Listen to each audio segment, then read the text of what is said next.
So Vijayawada అంటేనే మనకి ఏం గుర్తు రావాలంటే విజయవాడ పక్కనే మీరు ఎప్పుడు విజిట్ చేసినా కూడా ఒక పెద్ద నది ప్రవహిస్తూ ఉంటుంది. ఆ నది పేరు కృష్ణా నది. ఓకే, కాబట్టి విజయవాడ అనేది ఎక్కడ ఉందంటే విజయవాడ అనేది కృష్ణా నది ఒడ్డున ఉంది.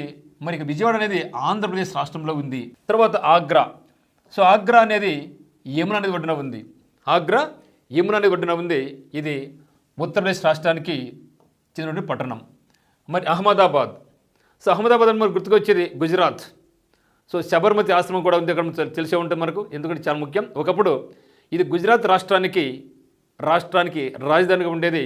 ఆ తర్వాత అహ్మదాబాద్ ప్లేస్లో గాంధీనగర్ అనేసి పక్కనే ఒక పట్టణం నిర్మించారు. దాని పేరు గాంధీనగర్. అంటే గాంధీనగర్ మనకు క్యాపిటల్ కాకముందు గుజరాత్కు అహ్మదాబాద్ రాజధానిగా ఉండేది. సో అహ్మదాబాద్ అనేది మనకి ఎక్కడుందంటే సబర్మతి నది ఒడ్డున ఉంది. సో సబర్మతి నది అంటేనే మనకు గుర్తువలసిన సబర్మతి ఆశ్రమం. సో మహాత్మా గాంధీ గారికి సబర్మతి ఆశ్రమానికి చాలా ఎంత రిలేషన్ ఉందో మనకు అందరికీ తెలిసిందే. ఇక్కడ అహ్మదాబాద్ అనేది సబర్మతి నది ఒడ్డున ఉంది. మరి అహ్మదాబాద్ ఎక్కడుందంటే గుజరాత్. తర్వాత అలహాబాద్. సో అలహాబాద్ ఇటీవల కాలంలో చూసాం, ప్రపంచంలోనే అత్యధిక మంది జనాభా గుమికొడినారు. దాని మహాకుంభమేళా అన్నాం, ఇక్కడ జరిగింది.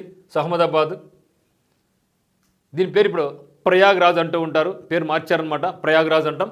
మరి అలహాబాద్ ఎక్కడుందంటే గంగా, యమున మరియు సరస్వతి ఈ 3 నదుల యొక్క కలయిక సంగమన్నే మనం ఇలా అలహాబాద్లో ఉందన్నమాట.